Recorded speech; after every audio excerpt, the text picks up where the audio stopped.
అందరికీ నమస్కారం. సంస్కృతి సంపద యూట్యూబ్ ఛానల్ తరపున అందరికీ స్వాగతం.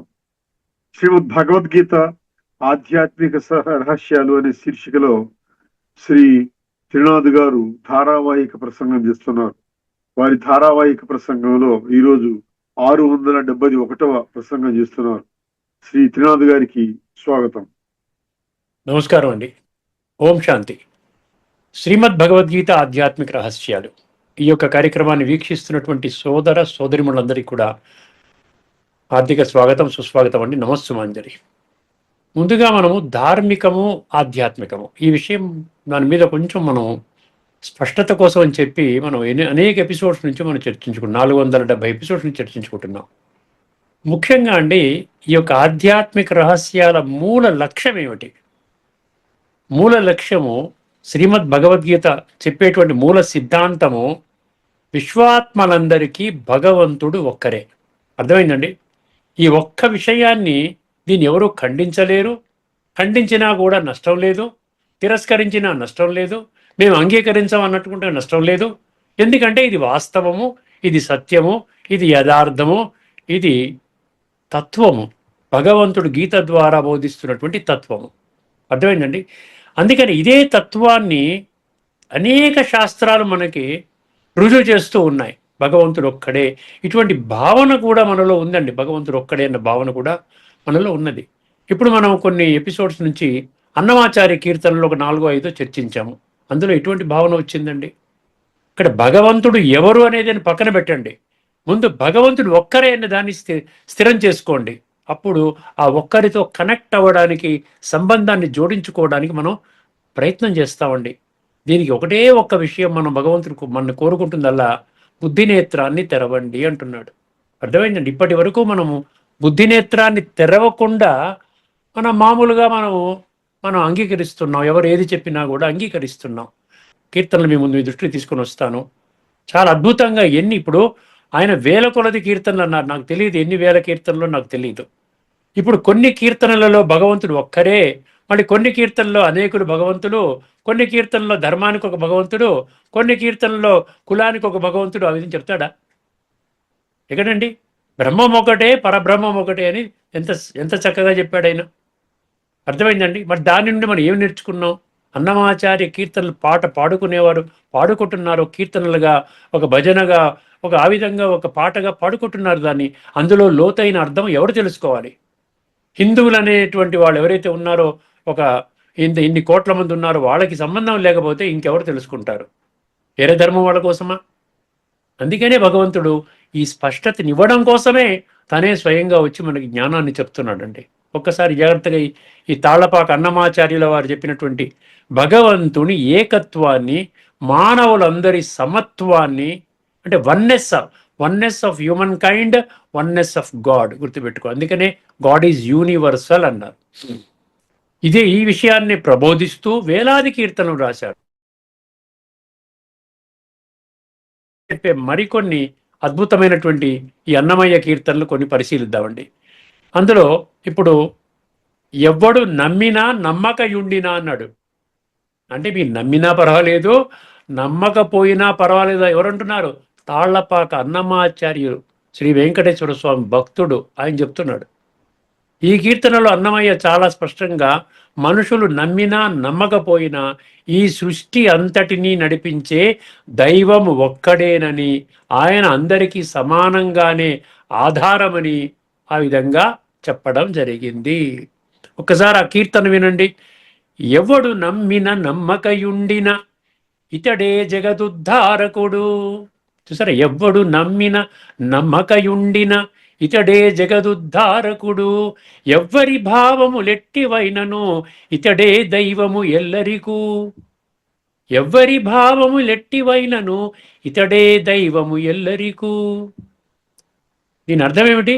ఒకరు నమ్మినా అంటే నమ్మకంతో సంబంధం లేదు.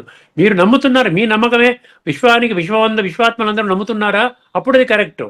మీ నమ్మకం మీకు, మీ కుటుంబానికి, మీ కులస్తులకి, మీ ఉన్నటువంటి గ్రూప్స్కి మాత్రం పరిమితం అయితే అది భగవంతుడు ఒక్కడేని ఎలా చెప్పగలుగుతారు?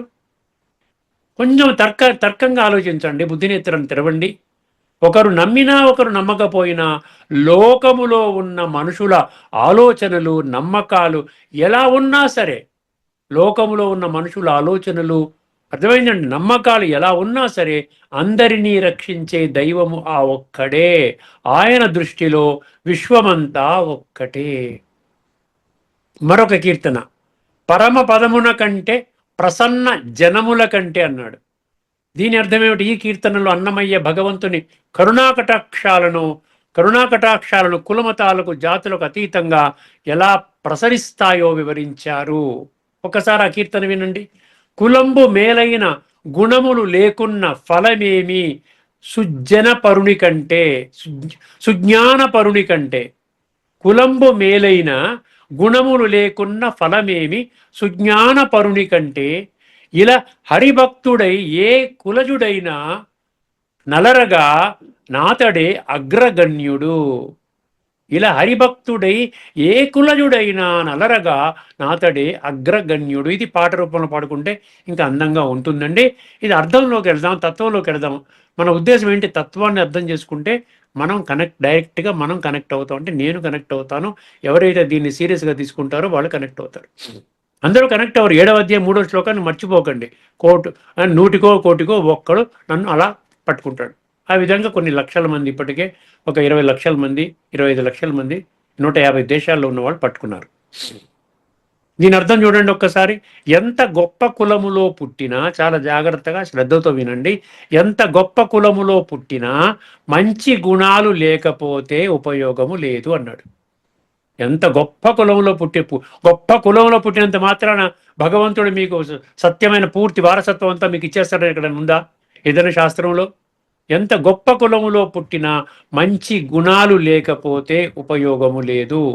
భూమి మీద ఏ కులములో పుట్టినా సరే ఎవరైతే ఆ పరమాత్ముని హృదయములో కొలుస్తారో ఆ భక్తుడే అందరికంటే గొప్పవాడు, అగ్రగణ్యుడు. అర్థమైందండి? మరొక కీర్తన అండి, తిరువీధుల మెరిసే దేవదేవుడు. తిరువీధుల మెరిసే దేవదేవుడు.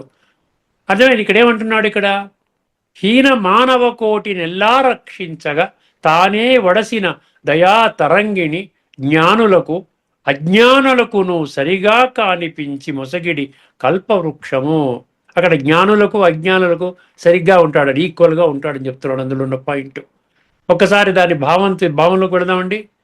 లోకములోని అట్టడుగున ఉన్న మానవులను సైతము రక్షించడానికి ఆ భగవంతుడు దయా సముద్రుడై వచ్చాడు.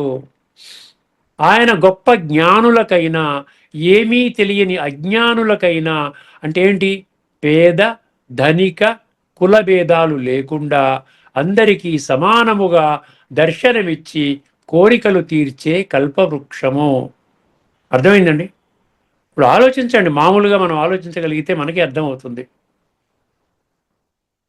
ఇప్పుడు దీన్ని మన గీతలో ఏం చెప్పాడు? ఇక్కడ గీతలో మనం చూసినట్లయితే చాలా చక్కగా సర్వభూతస్థమాత్మానం సర్వభూతాని చ ఆత్మని ఈక్షతే యోగయుక్తాత్మ సర్వత్ర సమదర్శిన. ప్రతి ఒక్కరు ఆత్మని చూస్తే సమదర్శిన. నేను నాలో ఉన్న ఆత్మని నేను చూడడమే కాదు, జ్ఞానం ఆధారంగా తెలుసుకోవడమే కాదు, దాన్ని ఏం చేయాలి? అనుభూతిలోకి తీసుకొని రావాలి. అభ్యాస యోగయుక్తేనా. అర్థమైందండి? అప్పుడేమవుతుంది? సర్వ ప్రాణులలో ఆ ఆత్మని చూస్తాడు, అందరినీ కూడా హృదయపూర్వకంగా ప్రేమిస్తాడు, పరమాత్మ సంతానముగా గుర్తిస్తాడు. అర్థమైందండి? సమం సర్వేషు భూతేషు. ఇందాక చెప్పిన శ్లోకము 6వ అధ్యాయంలోని 29వ శ్లోకం అండి. ఇప్పుడు 13వ అధ్యాయంలోని 28వ శ్లోకం చూడండి. సమః సర్వేషు భూతేషు తిష్టంతం పరమేశ్వరం వినశ్యత్య అవినశ్యంతం యః పశ్యతి సపశ్యతి. అర్థమైందండి? ఏమంటున్నాడు ఇక్కడ? నశించిపోయే ఈ సమస్త ప్రాణుల శరీరాలలో సమానముగా నశించకుండా శాశ్వతముగా నిలిచి ఉండే ఆ పరమేశ్వరుడిని ఎవరైతే చూడగలుగుతారో వారే సత్యాన్ని చూస్తున్నట్లు లెక్క. అర్థమైందండి? ఆత్మ నశించదండి, శరీరాలు మారుతూ ఉంటాయి, ఆత్మ నశించదు, పరమాత్మ నశించడు. ఎవరైతే ఈ ఆత్మతత్వాన్ని, పరమాత్మ తత్వాన్ని అర్థం చేసుకుంటారో వాళ్ళే సత్యాన్ని చూస్తున్నట్టు లెక్క అంటున్నాడు. ఇలాగ మనం మరికొన్ని విషయాల్ని మనం తదుపరి ఎపిసోడ్లో తెలుసుకుందాము. ఇప్పుడు మనం కఠోపనిషత్తులో మనము ఏం తెలుసుకోవాలి? ఇప్పుడు మనము కఠోపనిషత్తులో ఏం తెలుసుకోవాలంటే అక్కడ ఏం చెప్పారు? కఠోపనిషత్తు 1:3:7, 1:3:8లో అక్కడ 4 విషయాల మీద ప్రస్తావన ఉంది. అవిజ్ఞానవాన్ విజ్ఞానవాన్ అంటే అజ్ఞాని జ్ఞాని, తర్వాత అమనస్క సమనస్క అంటే మనసును నియంత్రించుకున్నవాడు, నియంత్రించుకోనివాడు, తర్వాత నియంత్రించుకున్నవాడి లక్షణాలు, తర్వాత అశుచి అన్నాడు, తర్వాత శుచి అన్నాడు. ఇప్పుడు 4వ విషయానికి వచ్చేసేద్దామండి డైరెక్ట్గా. తత్పదం న ఆప్నోతి సంసారం చాదిగచ్చతి అన్నాడు. ఏది 1:3:7లో అర్థమైందండి. నా ఆప్నోతి పొందడు, తత్పదం ఉన్నత పదవి పొందడు. ఏం పొందుతాడు? సంసారం పొందుతాడు. సంసారం అంటే ద్వాపర యుగం నుండి ఈ కర్మలు చేసేటువంటి ఆ యుగము ద్వాపర యుగం నుండి ప్రారంభమవుతుంది. అక్కడ జన్మ తీసుకుంటాడు. తర్వాత 1:3:8 ప్రకారంగా విజ్ఞానవాన్ అన్నాడు, సమనస్క అన్నాడు, శుచి అన్నాడు. అటువంటి వర్గానికి చెందినటువంటి వాళ్ళు ఏం పొందుతారు? ఒకసారి తత్పదం అన్నాడు. తత్పదం అంటే ఎటువంటి పదము? ఆప్నోతి. అక్కడ నా ఆప్నోతి అన్నాడు, ఇక్కడ ఆప్నోతి అంటున్నాడు. యస్మాత్ భూయో న జాయతే. ఒకసారి అక్కడికి వెళితే మళ్ళీ పుట్టుక గిట్టుక ఉండదు, అంటే దైహిక భ్రాంతి ఉండదు. ఆత్మ చింతనలోనే, ఆత్మ అనుభవంలోనే ఉండేటువంటి సత్యత్రేతాయుగాలు. మిగతా ద్వాపర కలియుగాలు ఈ మొదటి వర్గానికి చెందినటువంటిది. ఒక్కసారి మనము ఈ విషయాన్ని చూద్దాం. సంసారం అధిగచ్చతి అన్నాడు కదా. తత్పదం నా ఆప్నోతి సంసారం అధిగచ్చతి. దాని యొక్క అర్థం తెలుసుకుందాం ఒకసారి. బాహ్య విషయాలపై ఆధారపడే చంచల జీవితం అన్నాడండి.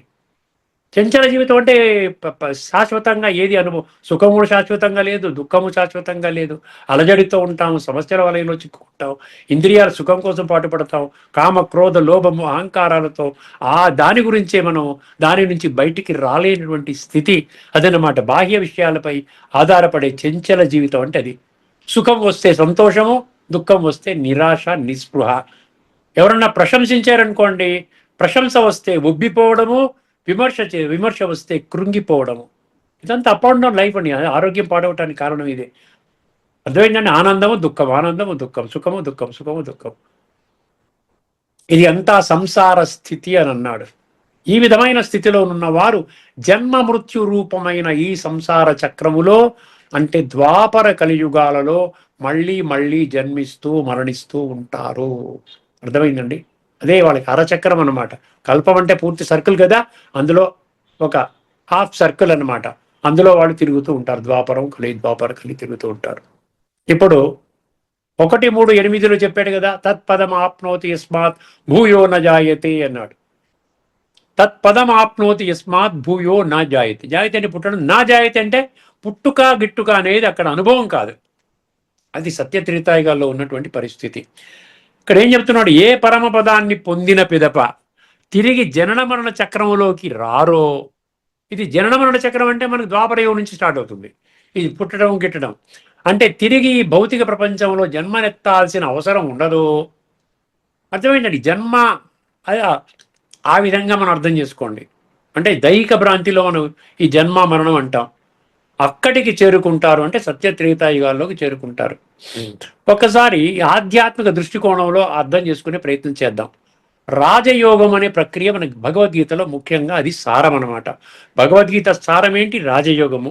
3 ముక్కల్లో చెప్పాడు కదా, మన్మనా భవ, నీ మనసు నా యందు లగ్నము చెయ్యి. ఈ రాజయోగం ప్రకారం ఇది స్వరాజ్య అధికారి స్థితి అండి. నేను ఆత్మని, ఇది నా దేహము అంటే స్వరాజ్య అధికారి స్థితి. దాని ఇంగ్లీష్లో సెల్ఫ్ సావరినిటీ అంటారు. మన మీద మనం అధికారం చెలాయించాలి. ముందు నేను ఆత్మ అనేది శరీరానికి యజమాని. శరీరానికి యజమాని అంటే ఏంటి? ఈ శరీరం అనేది బంట్రోతు. అదేవిధంగా ఇంద్రియాలు బంట్రోతు. జ్ఞానేంద్రియాలు అనండి, కర్మేంద్రియాలు అనండి, ఇంద్రియ విషయాలు ఇవన్నీ కూడా బంట్రోతులు. అదేవిధంగా మనసు మన బంట్రోతు, బుద్ధి మన బంట్రోతు. ఇవన్నీ కూడా మన చెప్పిన మాట వినాలి. అదనమాట అక్కడ సెల్ఫ్ సావరినిటీ, స్వరాజ్యాధికారి అంటే. బుద్ధిలో సత్యమైన దైవీ సంస్కారాలను వృద్ధి చేసే ఆధ్యాత్మిక జ్ఞానం. బుద్ధిలో ఏముండాలండి? సత్యమైన దైవీ సంస్కారాలని వృద్ధి చేసేటువంటి ఆధ్యాత్మిక జ్ఞానం ఉండాలి. ఆధ్యాత్మిక జ్ఞానంతో పాటు ఇంకేం ఉండాలి? ఆ యొక్క జ్ఞానాన్ని జీవితంలో అనుభవం చేసేటువంటి విజ్ఞానము కూడా మనలో ఉండాలి. అప్పుడేమవుతుంది? మనసు ఎల్లప్పుడూ కూడా పరమాత్మ స్మృతిలో ఉంటుంది. ఎప్పుడైతే మనసు బుద్ధి మన కంట్రోల్లోకి వస్తాయో మన్మనాభవ, బుద్ధి పదునవుతుంది. బుద్ధి అంటే వివేక శక్తి. ఏది మనం చెయ్యాలి, ఏది చెయ్యకూడదు, ఏ మార్గాన నడవాలి, ఏది భగవంతుని మహావాక్యాలు, ఏది మన ఆత్మని శుద్ధి చేస్తుంది. అర్థమైందండి? ఎల్లప్పుడూ పవిత్రత, ఎల్లప్పుడూ పరమాత్మ స్మృతిలో ఏకాగ్రమై ఉంటే, అంటే సమనస్క, మరియు ఎల్లప్పుడూ పవిత్రత, సదా శుచి అన్నాడు అనే ధారణను కలిగి ఉంటే ఆత్మ పరంధామాన్ని చేరుకుంటుందంట. పరంధామం అంటే తత్పదం, శాంతిధామము, నిర్వాణధామము, ముక్తిధామము. అర్థమైందండి? ఇవన్నీ పేర్లతో పిలుస్తారు. బ్రహ్మ మహాతత్వము అంటారు. ఆ తర్వాత సృష్టి చక్రములో అది సత్య త్రేతాయుగాలలో జీవన్ముక్తి స్థితి అంటారు. అక్కడ జీవన్ముక్తి, ముక్తి జీవన్ముక్తి అర్థం తెలుసు. రాత్రికి పగలకున్నంత తేడా ఉందండి. ముక్తి అంటే కంప్లీట్గా ఆత్మస్వరూపంలో పరంధామంలో అక్కడ ఆ విధంగా ఉండి పొందడము. జీవన్ముక్తి అంటే మళ్ళీ దేహాన్ని ధరించి ముక్తావస్థలో ఉన్నటువంటి ఆత్మ అనుభవంలో ఉండడం అనమాట. అంటే శరీరం ఉంటుంది కానీ ముక్తావస్థలో ఉంటాం, ఆత్మిక స్థితిలోనే ఉంటాం. అది జీవన్ముక్తి స్థితి. అది సత్య త్రేతాయుగాల్లో ఉండేటువంటి స్థితి అనమాట. అర్థమైందండి? సత్య త్రేతాయుగాల్లో ప్రవేశిస్తుంది అదే ఆత్మ. అక్కడ దుఃఖపూరితమైన పునర్జన్మలు, సంసార చక్రపు కష్టాలు ఉండవు. అంటే ద్వాపర కలియుగాల్లో మనం ఏవైతే చూస్తున్నామో ఈ కష్టాలు, దుఃఖాలు, సమస్యలు, గొడవలు ఇవన్నీ కూడా అక్కడ ఉండవు, సత్య త్రేతాయుగాల్లో ఉండవు. ఇప్పుడు ఒక్కసారి గీతా మద్దతు శ్లోకాన్ని మనం తెలుసుకుందాం. 2-3 శ్లోకాలు మీ దృష్టికి తీసుకొస్తాను. ముందుగా 15వ అధ్యాయంలోని 6వ శ్లోకం. ప్రతి కఠోపనిషత్తు మంత్రానికి నేను సమర్థించి అనేక శ్లోకాలు మీ ముందు ఉంచుతున్నాను. ఒక్కొక్క పంక్తికి, ఒక్కొక్క విషయానికి నేను సమర్థించే శ్లోకాలు మీ దృష్టికి తీసుకొని వస్తున్నాను. ఎందుకు తీసుకొని వస్తున్నాను? గీత సర్వశాస్త్రమై శిరోమణి, సర్వశాస్త్రాలకి తల్లి లాంటి శాస్త్రము. ఈ రోజున ఆ తల్లి లాంటి శిరోమణి అయినటువంటి మకుటాయమాయమైనటువంటి ఆ శాస్త్రాన్ని మనం తేలికగా తీసుకోవడము, కేవలం పఠన, పారాయణ, శ్రవణ, ప్రచార, ప్రసారానికి మాత్రమే వినియోగించడం కారణంగా మనకి ఇప్పుడు ఉన్నటువంటి పరిస్థితి మనం ఎదుర్కొంటున్నామండి. ఎందుకు ఈ కష్టాలు, నష్టాలు, దుఃఖాలు, సమస్యలు, గొడవలు? అర్థమైందండి? ఈ ఆఖరి జన్మాన్ని ఇప్పటికొచ్చి ఎవరైనా చెప్పారా? బహూనాం జన్మనాం అంతే అన్నాడు. ఒక్కసారి దీన్ని అర్థం చేసుకునే ప్రయత్నం చేద్దామండి. ఏ స్థానాన్ని పొందితే మనుషులు తిరిగి రారో, ఏ లోకాన్ని సూర్యుడు, చంద్రుడు, అగ్ని ప్రకాశింప చేయలేరో, అదే నా అత్యున్నతమైనటువంటి పరంధామము, బ్రహ్మ మహాతత్వము. అంటే ఆ పరంధామము భౌతిక ప్రకాశానికి అతీతమైన చైతన్య లోకం. గుర్తుపెట్టుకోండి, మనకు కావాలి సూర్యుడు, చంద్రుడు, మనకు కావాలి. ఇక్కడ భౌతికంలో ఉన్నాం. భౌతిక ప్రకాశానికి అతీతమైన చైతన్య లోకం అది. దానిని చేరిన వారు అజ్ఞానము, వికారాలు, దుఃఖబంధన ఇటువంటి స్థితికి తిరిగి రారు. అది ఎక్కడి నుంచి ప్రారంభమవుతుంది? ఇప్పటికే మీకు అర్థమైపోయి ఉంటుంది, ద్వాపర కలియుగాలలో ఉంటుంది. ఏముంటాయి? అజ్ఞానం అక్కడ. ఎందుకంటే నేను దేహం అనుకుంటారు అక్కడి నుంచి. తర్వాత వికారాలు, పంచవికారాలు, కామం, క్రోధ, లోభము, అహంకారం ఇవన్నీ వచ్చేస్తాయి. దాని నుండి ఏమవుతుంది? దుఃఖము. ఇక్కడ యద్గత్వాన్ అనివర్తంతే అన్నాడు. ఒకసారి అక్కడికి వెళ్ళారు అంటే మళ్ళీ దుఃఖపూరితమైన ప్రపంచంలోకి రారు అన్నాడు. చూసారా?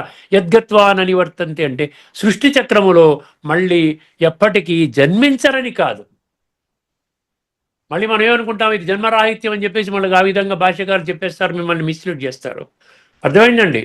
పర్మనెంట్గా జన్మరాహిత్యం అంటూ ఎవరికి కూడా లేదు. గుర్తుపెట్టుకోండి. సృష్టి చక్రంలో మళ్ళీ ఎప్పటికీ జన్మించరని కాదు. పరమాత్మతో యోగము ద్వారా ఆత్మ తన సంపూర్ణ చైతన్య స్థితిని మరియు సంపూర్ణ పవిత్రతను పొందిన తరువాత అజ్ఞానమయమైన పాత దేహాభిమానముతో కూడిన జడ స్థితికి తిరిగి వెళ్ళదు. అంటే ఎక్కడికి వెళుతోంది? అక్కడ ఎంత చక్కగా చెప్పాడు చూసారా? అజ్ఞానం అన్నాడు, పాత దేహాభిమానం అన్నాడు. పాత అంటే ఈ కల్పంలో ద్వాపర కలియుగాల నుంచి మనకి దేహాభిమానం ప్రారంభమవుతుంది. 100% ఆత్మాభిమాన స్థితిలో సత్యత్రేతాయుగాల్లో ఉంటాయి. మళ్ళీ పాత దేహాభిమానంతో కూడిన జడ అన్నాడు. జడ అంటే ఏంటి? భౌతికం అనేది జడము, ఆత్మ చైతన్యము, జడ చైతన్యముల కాంబినేషను. అందుకని ఇంగ్లీష్లో హ్యూమన్ బీయింగ్స్ అంటారు, జీవాత్మలు అంటారు. అర్థమైందండి? జీవులు అన్నారు, లేకపోతే ఆ విధంగా బాడీస్ అన్నారు మనని. అర్థమైందండి? హ్యూమన్ బాడీస్ అంటారు, అన్నారు కదా. అందుకని అటువంటి జడస్థితికి తిరిగి వెళ్ళదు. అనంతరము ఆత్మ తన నిర్ణీత సమయములో సృష్టి నాటకములో ప్రవేశిస్తుంది. సంస్కారాల అనుసారంగా గీతలో 14 అధ్యాయంలో 14, 15 ఈ 2 శ్లోకాలు రాసుకొని చూసుకోండి. సాత్విక, రాజసిక, తామసిక. అక్కడ ఉన్నత లోకం అంటే సత్యత్రేతాయుగాలు, తర్వాత మధ్యమ, తర్వాత అధమ లోకానికి ఆ విధంగా వెళతారు. అది బంధనము వలన కాదు, అది బంధనం వల్ల వెళ్ళదండి. డైరెక్ట్గా మీరు ద్వాపరయుగంలో జన్మ తీసుకున్నారు, మీ సంస్కారాలు బాగోలేకంటే అది బంధనం కారణంగా వెళ్తారు. ఇది కాలచక్ర ధర్మం కారణంగా వెళ్తారు. ముందు సత్యయుగంలోకి వస్తారు, తర్వాత త్రేత, తర్వాత మళ్ళీ కాలచక్ర ధర్మం ప్రకారంగా మీరు ఆ విధంగా వస్తారు. ఇప్పుడు కఠోపనిషత్తు 1:3-8తో కంపేర్ చేయండి. సత్తు తద్మవా తత్ పదమాప్నోతి యస్మాత్ భూయో న జాయతే అని ఇక్కడ అన్నాడు. ఇక్కడ తత్పదం గీతలోని తద్ధామ పరమం అని ఇందులో అన్నాడు. తద్ధామ పరమం మమ అన్నాడు. ఇది 15:6లో దీనికి సమానార్థకం అన్నమాట. భూయో న జాయతే అని కఠోపనిషత్తు 1:3-8లో అంటే ఏంటి? దేహాభిమాన వికారి అజ్ఞాన జన్మను మళ్ళీ అనుభవించడు. అది ద్వాపర కలియుగాల్లో చెప్పుకున్నాం కదా. సంగమ యుగంలో రాజయోగము ద్వారా పవిత్రముగా మారిన ఆత్మలు కలియుగ అంతములో, చాలా జాగ్రత్తగా రండి, కలియుగ అంతములో పరంధామముగా పిలువబడే తమ ఇంటికి చేరుకుంటాయి. నా నివర్తంతే అంటే ఆత్మలు ఈ దుఃఖభరితమైన కలియుగ నరకములోకి తిరిగి రావు. అక్కడి నుండి నేరుగా సుఖమయ సత్యయుగ స్వర్గములోకి ప్రవేశిస్తాయి.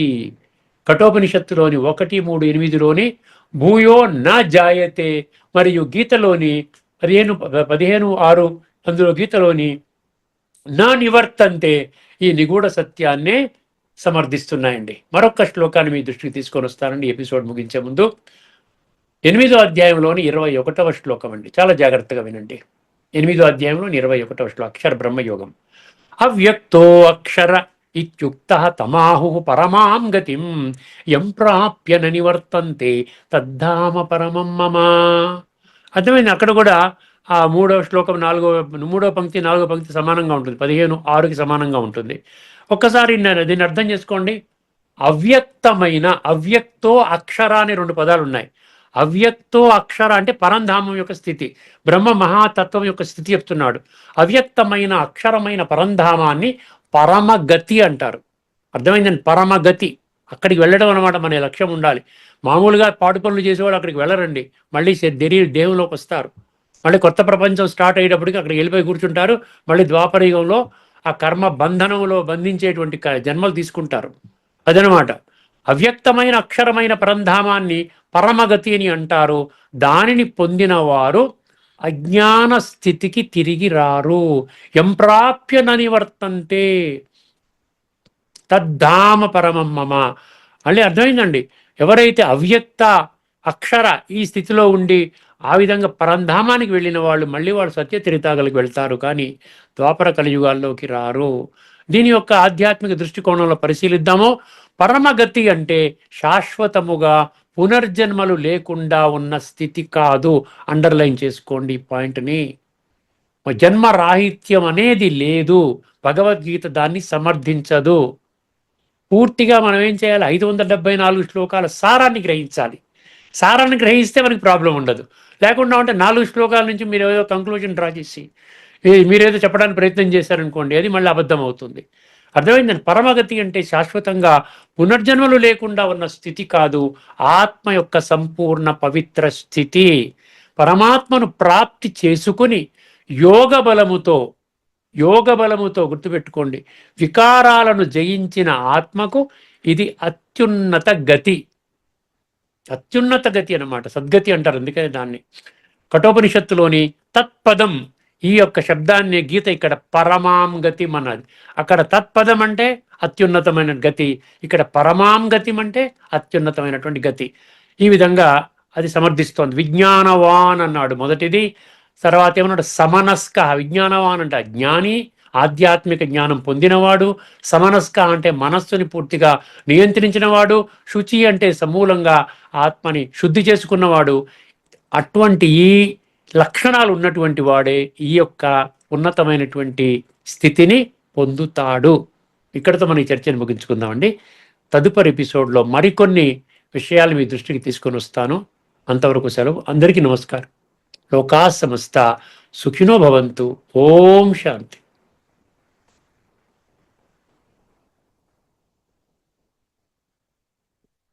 శ్రీమద్ భగవద్గీత ఆధ్యాత్మిక రహస్యాలు అనే శీర్షికలో ధారావాహిక ప్రసంగం చేసిన శ్రీ త్రినాథ్ గారికి ధన్యవాదాలు. నమస్కారం అండి.